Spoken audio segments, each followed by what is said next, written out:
आपली संस्कृती, आपले संस्कार सदा राहू दे आपल्या सोबत। भारताच्या महान ग्रंथांचे आणि काव्यांचे संपूर्ण संकलन सबस्क्राइब करा तिलक।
आज आपण माझा धाकटा भाऊ महाबली हिरण्याक्षाच्या मृत्यूच्या शोकसभेसाठी इथे एकत्र आलो आहोत। इंद्रासारख्या आपल्या क्षुद्र शत्रूने दैत्य शिरोमणी हिरण्याक्षाचा विष्णुकर्वी वध घडवून आणला आहे, ज्याचा सूड आपल्याला केवळ विष्णूवर नाही तर समस्त देवतांवर उगवायचा आहे। हा विष्णू आधी तर अगदी शुद्ध आणि निष्पक्ष होता, परंतु देवतांच्या बोलण्यात येऊन तो सुद्धा मायावी झाला आहे आणि त्याच्या मायेने वराह आदी रूप धारण करू लागला आहे। आज मी सर्वांसमोर ही प्रतिज्ञा करतो की मी माझ्या या त्रिशूळाने त्याचा वध करून माझ्या भावाच्या मृतात्म्याला शांती मिळवून देईन। ज्या प्रकारे मुळं कापली गेल्याने झाडाची पानं सुकून गळून पडतात, अगदी त्याच प्रकारे विष्णू न राहिल्याने समस्त देवतांची शक्ती क्षीण होऊन जाईल। पृथ्वीवर काही मनुष्य लोक तपश्चर्या, यज्ञ, व्रत आणि दानादी गोष्टी करत आहेत, ज्यामुळे देवतांना सामर्थ्य मिळायचं। त्याचमुळे वीर शिरोमणी हिरण्याक्षाने संपूर्ण धरतीला समुद्र तळाशी लपवून ठेवलं होतं, परंतु वराह रूप घेऊन विष्णू तिला परत बाहेर घेऊन आला आहे। म्हणूनच तुम्ही सर्वजण या क्षणी पृथ्वीवर जा आणि तिथे जे लोक तपश्चर्या, यज्ञ, व्रत आणि दान वगैरे करत आहेत त्या सर्वांचा नाश करा। जिथे जिथे गाय, वर्ण, वेद, आश्रम आणि धर्म कार्य होत असतील त्या देशाला जाळून त्यांची राख रांगोळी करा, ज्यामुळे देवता कमकुवत होतील। मी ताबडतोब असुरांचे कुलगुरु शुक्राचार्यांकडे जाऊन त्यांना समस्त देवतांवर विजय मिळवण्याचा उपाय विचारून येतो। जा आणि जाऊन मृत्यू लोकात दहशत पसरवा। जा।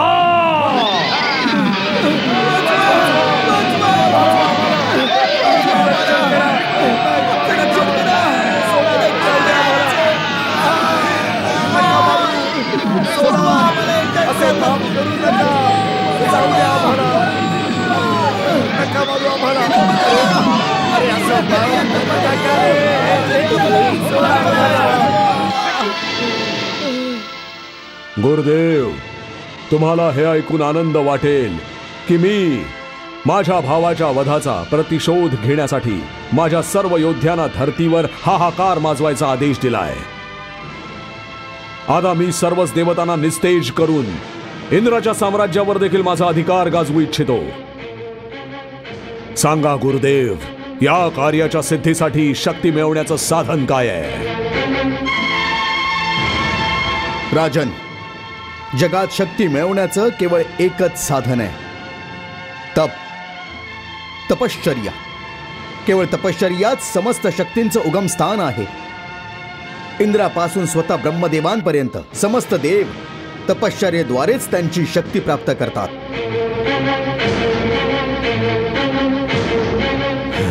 मग मी सुद्धा तपश्चर्या करीन, आणि अशी घोर तपश्चर्या करेन की आज तागायत कुणी केली नसेल।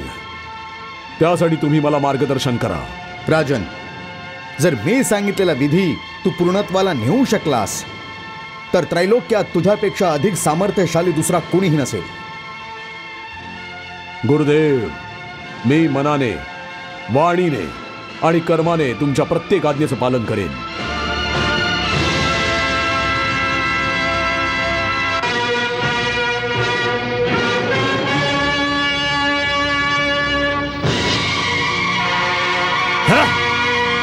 तपश्चर्या।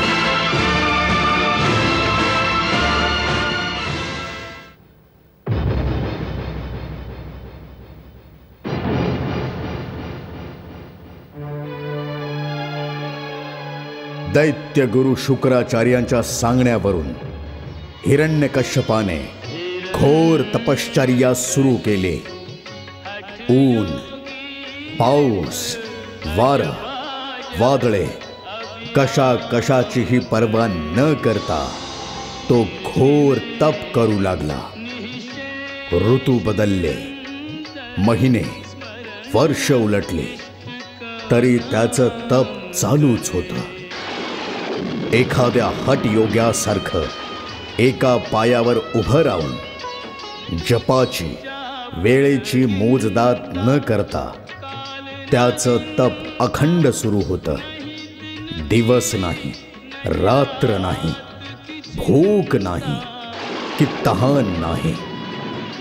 अर्ध्या शरीरावर वारूळ झालं तरी त्याला त्याची पर्वा नव्हती। तो केवळ आणि केवळ त्याच्या तपातच गुंग होता। त्याच्या तपाने धरणे कंप पावू लागले, आकाशात विजांचा कडकडाट होऊ लागला, आणि एक अग्निलोळ त्याच्या शरीरातून निघून वर आकाशाच्या दिशेने झेपावला। जसा तो अग्निलोळ स्वर्गापर्यंत पोहोचला तशी त्याची धग स्वर्गस्थ देवतांना, अप्सरांना जाणवू लागली। इंद्र दरबारी त्या अग्नि तांडवाने भयभीत झाले।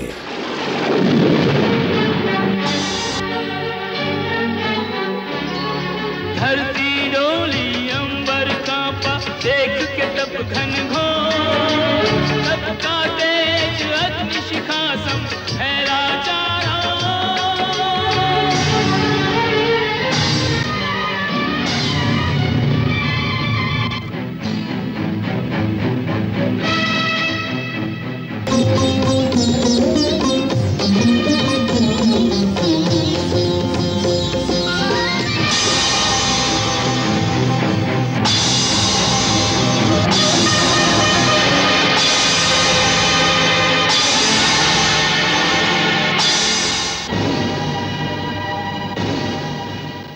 जेव्हा त्याच्या तपाच्या अग्निशिखांमुळे देवलोक सुद्धा जळू लागला तेव्हा सर्व देवता घाबरून ब्रह्मदेवांकडे गेले। हे परमपिता ब्रह्मा, असुरराज हिरण्यकश्यप मंद्राचल पर्वताच्या दरीमध्ये अत्यंत कठोर तपश्चर्या करतो आहे। डास आणि कीटकांनी त्याचा सर्व मांस खाऊन टाकला आहे। केवळ हाडांच्या सापळ्याच्या आधाराने जगत तो घोर तपस्या करतो आहे। देवतांची 100 वर्ष त्याने अन्न पाण्याविनाच व्यतीत केली आहेत, अशा कठोर तापाचा अग्निताप सहन करणं देवतांच्या पलीकडचं आहे प्रभू. त्याच्या तपाच्या वणव्याने आणि धुराने तिन्ही लोक त्रस्त झाले आहेत. समस्येचं निराकरण करा प्रभू. निराकरण तर वरदान दिल्यानेच होईल देवगणांनो. वरदानामुळे तो तुम्हा सर्वांच्या विनाशाचं वरदान मागू शकतो. परंतु हे पितामह, जर तो अशाच प्रकारे तपश्चर्या करत राहिला तर देवी विधानाने तो स्वतःच ब्रह्मपद देखील प्राप्त करू शकतो.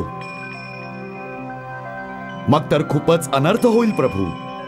त्यामुळे लवकरच एखादा असा उपाय करा प्रभू, ज्यामुळे त्याची ही तपश्चर्या लगेच समाप्त होऊन जाईल.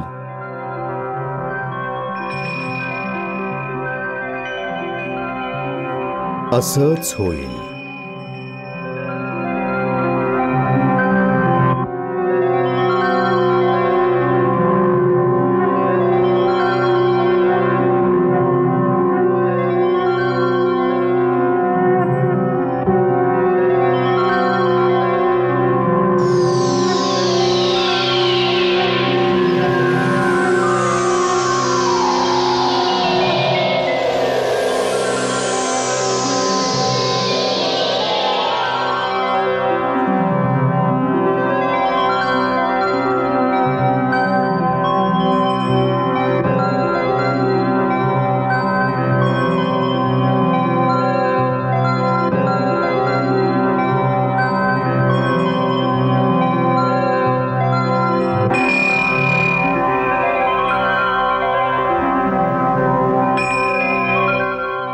हे दैत्य शिरोमणी, मृत्यू लोकातील प्राणांकरता आम्हा अमर लोकातील प्राणांचं दर्शन कधीही निष्फळ होऊ शकत नाही. त्यामुळे जी इच्छा असेल ती निसंकोचपणे माग. मी ती नक्कीच पूर्ण करेन.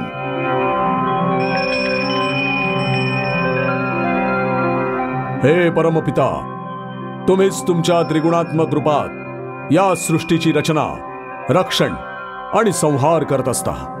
मी तुमच्या समोर नतमस्तक आहे.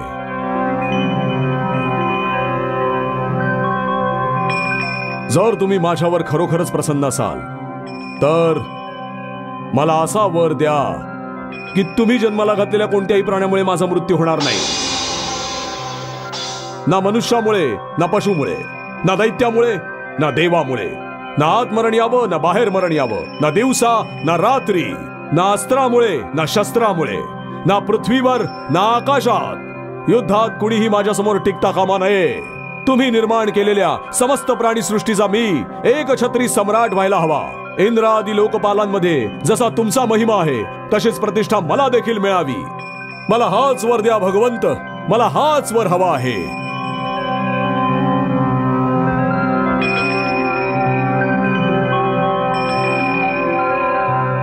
बाळा, तू जो वर माझ्याकडे मागतो आहेस तो जीवांसाठी खूपच दुर्लभ आहे. परंतु गुरु शुक्राचार्यांनी सांगितलं होतं की अशा कठीण तपश्चर्येनंतर कोणताही वर दुर्लभ नसतो. म्हणजे ते खोटं आश्वासन होतं की मला अजून तपश्चर्या करावी लागेल. अजून तपश्चर्या करण्याची आवश्यकता नाहीये. गुरु शुक्राचार्यांनी सत्यच सांगितलं होतं. अशी कठीण तपश्चर्या ना याआधी कोणी केली होती, ना यापुढे कोणी करेल. हे दैत्यराज, जो वर तू माझ्याकडे मागतोयस तो दुर्लभ असून सुद्धा मी पूर्णत्वाने तुला प्रदान करतो.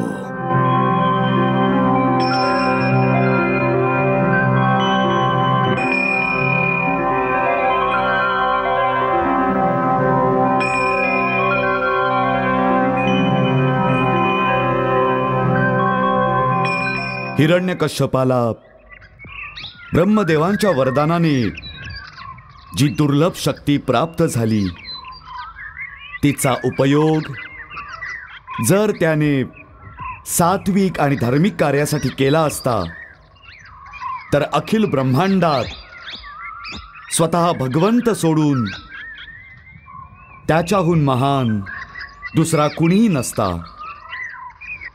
सरळ मार्गी प्राणी विजय आणि यश मिळाल्यानंतर विनम्र होतो, परंतु नीच प्राणी यशाच्या मदाने वेडा होऊन जातो. हिरण्यकश्यप स्वतः ब्रह्मदेवांचा पुत्र असून सुद्धा त्याच्या नीच संस्कारांमुळे इंद्रिय सुखांमध्येच मग्न होता. त्यामुळे इतकी घोर तपश्चर्या केल्यानंतर जेव्हा वरदान मागायची वेळ आली तेव्हा त्याने केवळ भोगविलासच मागितला.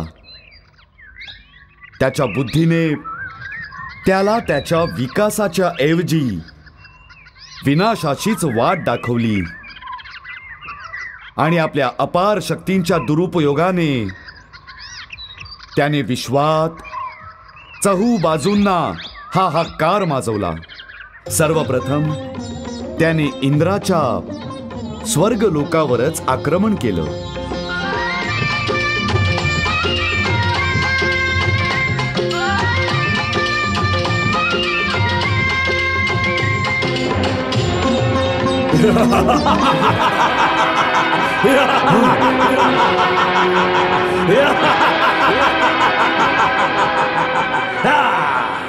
इंद्र पळून गेला. देवता पराभूत झाले. आता स्वर्गावर देखील माझंच राज्य आहे. घेऊन चला यांना, सर्वांना बंदी बनवा.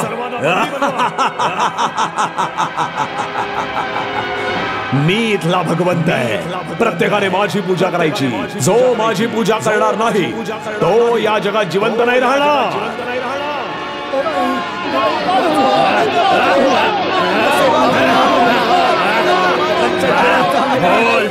हिरण्यकश्यप तुझा भगवान आहे की नाहीये?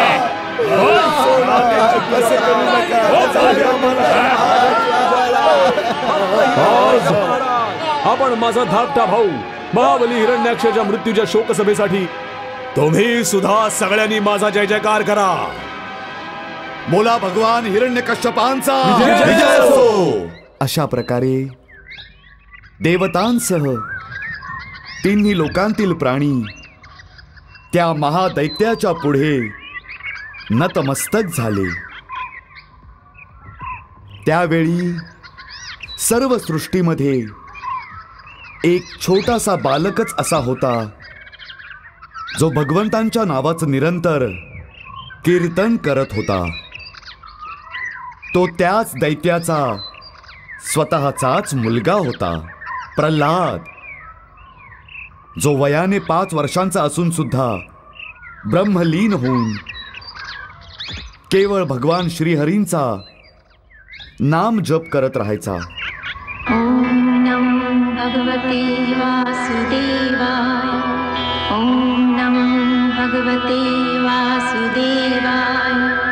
ओम नमो भगवते वासुदेवाय. त्याला खूप समजावलं, घाबरवलं, धमकावलं गेलं, परंतु त्या बालकाने प्रभूंची भक्ती करणं सोडलं नाही. जेव्हा हिरण्यकश्यपाला ही गोष्ट कळली तेव्हा त्याच्या क्रोधाला पारावार राहिला नाही. मी इथला भगवंत आहे. सगळं विश्व माझ्या समोर भयाने थरथर कापतं. माझ्या चालण्याने पृथ्वी डोलायला लागते. मी भुवई ताणली की तिन्ही लोक चळाचळा कापू लागतात. नाग, यक्ष, गंधर्व, देवता सगळे माझ्या नावाची माळ जपतात. तिन्ही लोकांमध्ये सर्व चल अचल प्राणी केवळ माझी पूजा करतात. परंतु केवळ तूच एक असास ज्याने माझी पूजा करायला नकार दिला. हे खरं आहे का रे? हो पिताश्री, हे सत्य आहे. का? कारण सांसारिक भक्तीमुळे नाही, तर भयामुळे तुमची पूजा केल्याने तुमचा केवळ अहंकार वाढत आहे. तुम्हाला ते कुमार्गाकडे नेत आहे. परंतु मी तुमचा पुत्र असल्याने तुम्हाला या कुमार्गावरून बाजूला सारून सन्मार्गावर नेणं माझं कर्तव्य समजतो. म्हणूनच मी तुमची पूजा नाही करत. मग कोणाची पूजा करत असतोस? पिताश्री, तिन्ही लोकात पूजा योग्य तर एकच आहेत, अच्युत, अविनाशी, परमेश्वर श्री विष्णू भगवान. मी त्यांचीच पूजा करत असतो. मूर्ख मुला, तू त्या विष्णू बद्दल बोलतोयस जो माझ्या भयाने ब्रह्मांडाचा त्याग करून पळून गेला, जो माझा क्रोधाग्नी क्षणभर सुद्धा सहन नाही करू शकला. हे बघ प्रल्हाद, विष्णू माझा प्रबळ शत्रू आहे. त्याने माझ्या भावाचा वध केलाय आणि तुझं देखील हेच कर्तव्य आहे की असुर कुळाचा प्रबळ शत्रू विष्णूचा तू देखील द्वेष कर. नाही पिताश्री, भगवान विष्णू तर कुणाचेही शत्रू नाहीत. ते तर सर्वांचे पालन करता आहेत. तू खोटं बोलतोयस. तो नक्कीच माझा शत्रू आहे. तो माझा नाश करू इच्छितो. हा तुमचा भ्रम आहे. ज्या प्रकारे त्यांच्यासाठी विश्वातील सर्व प्राणी त्यांची मुलं आहेत, त्याच प्रकारे तुम्ही पण त्यांचंच मूल आहात. ते तुमचा नाश कधीही नाही करणार. केवळ तुमच्या कुकर्मांचा, तुमच्या अधर्माचा नाश करतील ते. मला कुकर्मी म्हणतोस? मला अधर्मी म्हणतोस? बोल, विष्णू माझा नाश करेल अथवा नाही, परंतु मी तुझा नाश अवश्य करून टाकीन. ही पण तुमची चूकच आहे पिताश्री. भगवंतांच्या इच्छेविरुद्ध कुणीही कुणाचा नाश नाही करू शकत. जोपर्यंत त्यांची इच्छा असत नाही तोपर्यंत जगातील कुठलीही शक्ती आली तरी माझा नाश नाही होणार. हो, पण जर प्रभूंची इच्छा असेल तर तुम्ही काही न करताच माझा नाश होऊन जाईल. नक्कीच होऊन जाईल, कारण ही माझी इच्छा आहे आणि मीच इथला भगवंत आहे. बस हाच अहंकार तुम्हाला सत्य पाहू देत नाहीये. ज्या दिवशी तुम्ही तुमच्या अहंकाराचा आणि अभिमानाचा त्याग करून निर्मळ अंतःकरणाने त्यांना शरण जाल, तेव्हाच तुमच्या लक्षात येईल की तेच सर्व शक्तिमान आहेत. त्यांच्या इच्छेशिवाय एक पान देखील हलू शकत नाही. माझी प्रार्थना ऐका. अजूनही वेळ आहे. भगवान विष्णूंना शरण जाऊन त्यांच्या पायावर तुमचं डोकं ठेवा. ते परमदयाळू आहेत. ते लगेचच तुमचे सर्व अपराध पोटात घेतील, तुमचं पापहरण करतील.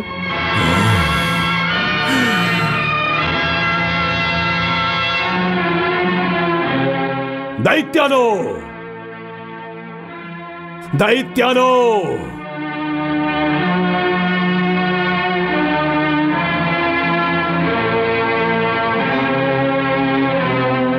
घेऊन जा याला आणि याची जीभ कापून टाका. हा माझं पापहरण करू पाहत होता, प्राणहरण करा याचे. शरीराच्या ज्या भागाने संपूर्ण शरीराला हानी पोहोचू शकते त्या सडलेल्या भागाला कापून फेकून दिलं पाहिजे. जा, घेऊन जा. आणि जो सगळ्यात आधी याच्या मृत्यूचा समाचार मला ऐकवेल त्याला खूप मोठं पारितोषिक दिलं जाईल. जा, घेऊन जा या कुळाच्या कलंकाला.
तुम्ही सगळे मिळून सुद्धा त्याला नाही मारू शकलात. अस्त्र काम करत नसतील तर त्याला पर्वताच्या सुळक्यावरून खाली फेका. जा.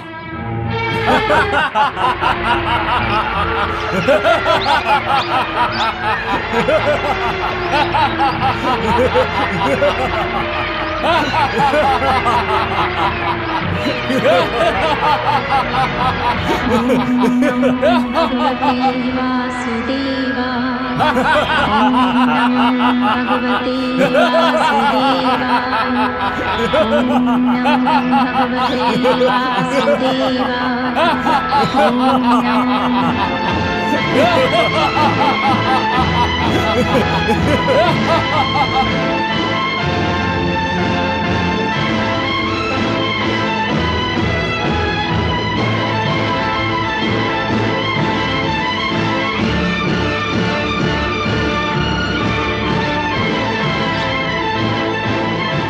काय पर्वताच्या सुळक्यावरून पडून सुद्धा नाही मेला? म्हणजे हा नक्कीच कोणीतरी मायावी बालक आहे. दादा, तुझ्याच आणि होत नसेल तर माझ्याकडे सोपव. होलिका, तू नाही. आणि तू तरी काय करणार? तुला तर ठाऊकच आहे की मला वरदान मिळालंय की अग्नी मला जाळू शकत नाही. त्यामुळे त्याला मी माझ्या मांडीवर घेऊन चितेवर बसते. या लोकांना सांग, चहू बाजूंनी आग लावायला. तो त्यात भस्म होऊन जाईल.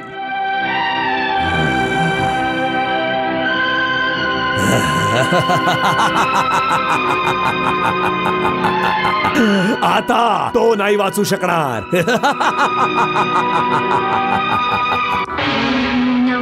भगवते वासुदेवाय ओम नमो भगवते वासुदेवाय ओम नमो भगवते वासुदेवाय ओम नमो भगवते वासुदेवाय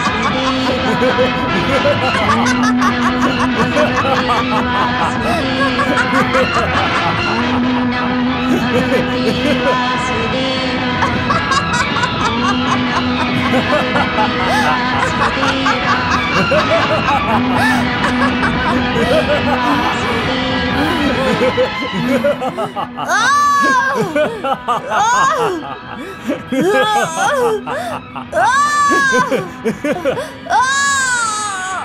हा अग्नी मला जाळतोय.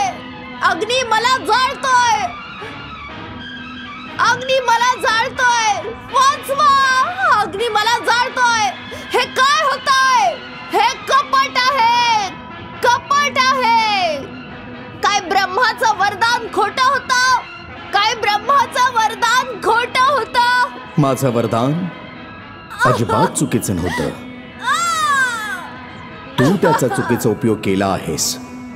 मी तुला शक्ती तुझ्या संरक्षणासाठी दिली होती.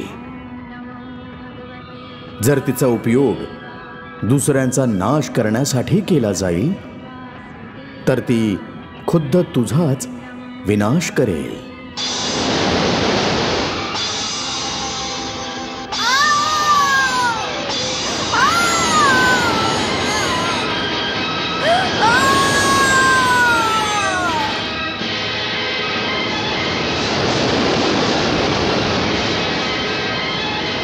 लाज नाही वाटत तुम्हा लोकांना? वारंवार हे सांगायला की तुम्ही या अंगठ्या एवढ्या उंच बालकाला मारू शकत नाही. क्षमा करा राजन. आम्ही पुष्कळ उपाय केले की प्रल्हादाचा वध करावा, परंतु न जाणो कोणती अज्ञात शक्ती याचं रक्षण करत असते. आम्ही याला आगीत जाळलं, पर्वतावरून टाकून दिलं, परंतु हे राजन, आम्ही याचं काहीही वाकडं करू शकलो नाही. आम्ही खूप लज्जित आहोत.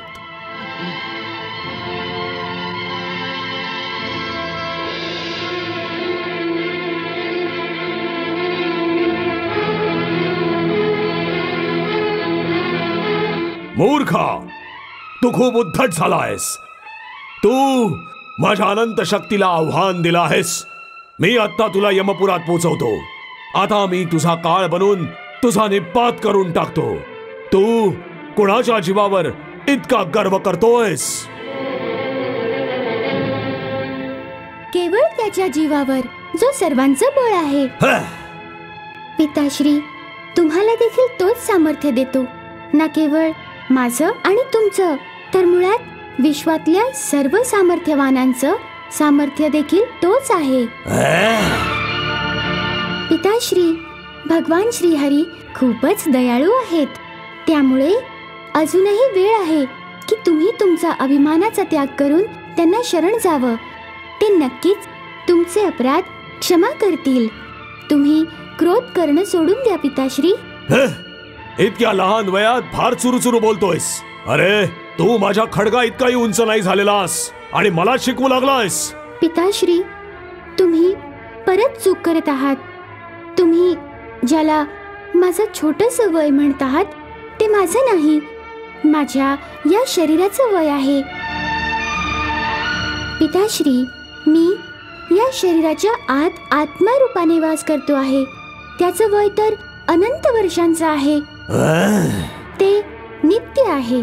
आणि मग मी ज्याला आत्मा म्हटलं आहे तो देखील अंतिम सत्य नाहीये. आत्मा सुद्धा तर परमात्म्याचं प्रतिबिंब मात्रच तर आहे. त्या दृष्टीने प्रत्येक शरीरात परमात्म्याचाच वास आहे. जो माझ्या शरीरात आहे तोच तुमच्या शरीरात आहे. तोच विश्वातल्या प्रत्येक कणाकणात आहे. ज्याला आत्मज्ञान होतं त्याला शरीर नाही दिसत, केवळ परमात्माच दिसतात. कुठे कुठे दिसतो तुला तुझा परमात्मा?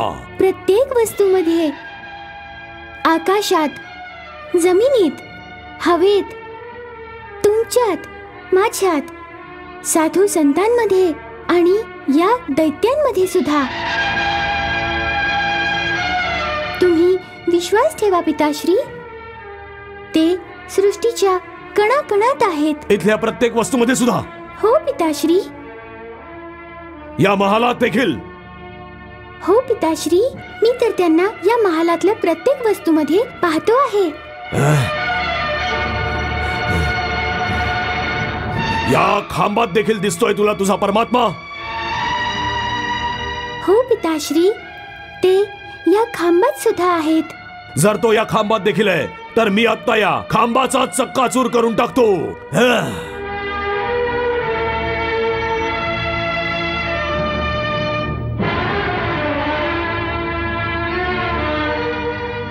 जर या खांबात देखील तुझा भगवंत असेल तर आज ना हा खांब राहील ना तुझा भगवंत.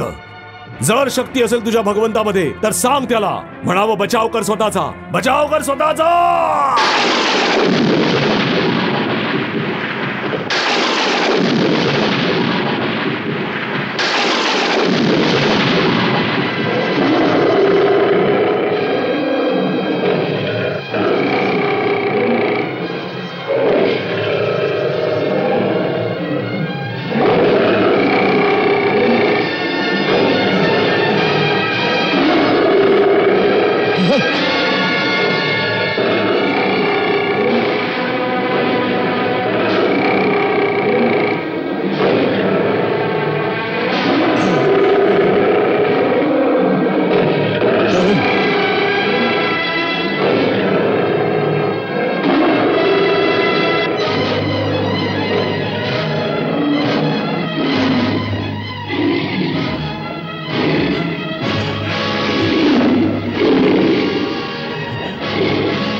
हे असुरवंशी हिरण्यकश्यप, तुला ब्रह्माचं वरदान होतं की तू कुणा ब्रह्मरचनेच्या हातून नाही मरणार. तर भगवान नरसिंह ब्रह्माच्या सृष्टीतले नाहीयेत. हे ना नर आहेत ना पशु, ना सूर आहेत ना दैत्य. या क्षणी ना दिवस आहे ना रात्र, संध्याकाळ आहे. तुला ना अस्त्राने मारलं जात आहे ना शस्त्राने. तुला नरसिंह भगवान त्यांच्या नखांनी मारत आहेत.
हिरण्यकश्यपूला मारून नरसिंह रूपातील श्री परमेश्वरांनी प्रल्हादाला सिंहासनावर बसवलं. एका अघोरी दैत्याचा संहार झाल्यामुळे ब्रह्मदेवासह इंद्र, नारद आणि इतर देव नरसिंह रूपासमोर प्रकट झाले आणि सगळ्यांनी मिळून आता ते त्यांची मनोभावे आरती करू लागले.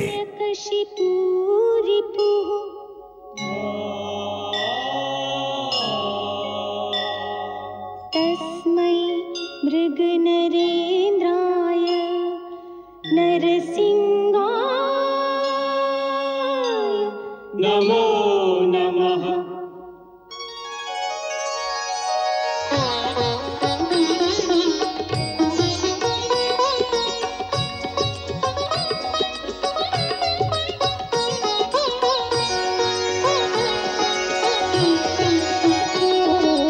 नरसिंह रूप हरे, प्रभु नरसिंह रूप हरे.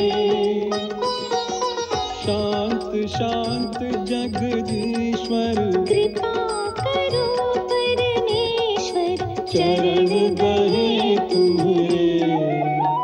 ओम जय नरसिंह हरे, ओम जय नरसिंह हरे.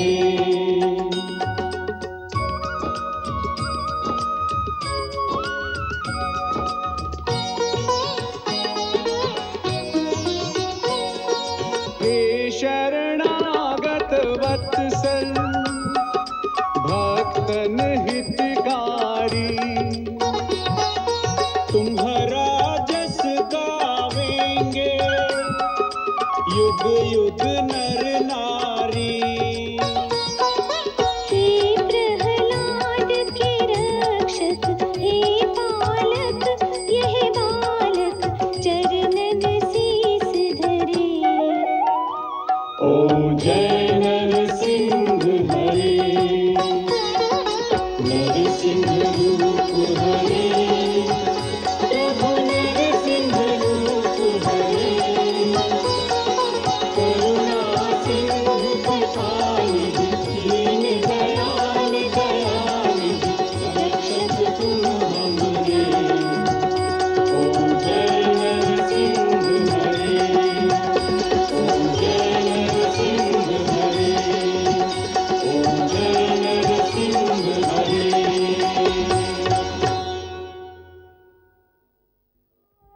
भगवंतांचं वराह आणि नरसिंह रूप दोन्ही अवतारांना भगवंतांचा आवेश अवतार देखील म्हटलं जातं. भगवंतांच्या विविध अवतारांमध्ये 10 पासून 16 कला प्रकट होतात. नरसिंह आणि वराह हे दोन्ही अवतार 10 ते 11 कलांनी परिपूर्ण होते. प्रभू, कोणात किती कला आहेत या निर्णयाचा आधार काय असतो? प्राण्याच्या अंतरात जी चैतन्य शक्ती आहे किंवा प्रभूंचा तेजांश आहे त्यालाच कला म्हणतात. ज्या प्राण्यामध्ये जितकी चैतन्य शक्ती अभिव्यक्त होते तितक्याच त्याच्या कला समजल्या जातात. यावरूनच जड आणि चैतन्यात फरक केला जातो. या वृक्ष वेली एका कलेचे प्राणी आहेत. यांना जेवण हवं, झोप हवी, यांना सुखदुःखाची देखील जाणीव होते. पशु पक्षी 4 कलांचे प्राणी आहेत, कारण ते बुद्धीचा उपयोग करू शकतात. साधारण मनुष्यांमध्ये 5 कलांचा आणि सभ्य किंवा सुसंस्कृत समाजातील मनुष्यांमध्ये 6 कलांची अभिव्यक्ती दिसून येते. जे विशेष प्रतिभा असणारे विशिष्ट मनुष्य असतात त्यांच्यात भगवंतांच्या तेजांशाच्या 7 कला अभिव्यक्त होत असतात. त्यानंतर 8 कलांनी युक्त असे महामानव संत आणि महापुरुष असतात, जे या धर्तीवर कधी कधीच दर्शन देतात. मनुष्याचा देह 8 कलांपेक्षा अधिक तेज सहन नाही करू शकत. 9 कला धारण करण्याकरता दिव्य देहाची आवश्यकता असते. जसं की सप्तर्षी गण, मनु, देवता, प्रजापती, लोकपाल इत्यादी. यानंतर 10 किंवा 10 पेक्षा अधिक कलांची अभिव्यक्ती केवळ भगवंतांच्या अवतारांतच दिसून येते. जसं की वराह, नरसिंह, कूर्म आणि मत्स्यावतार.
Krishna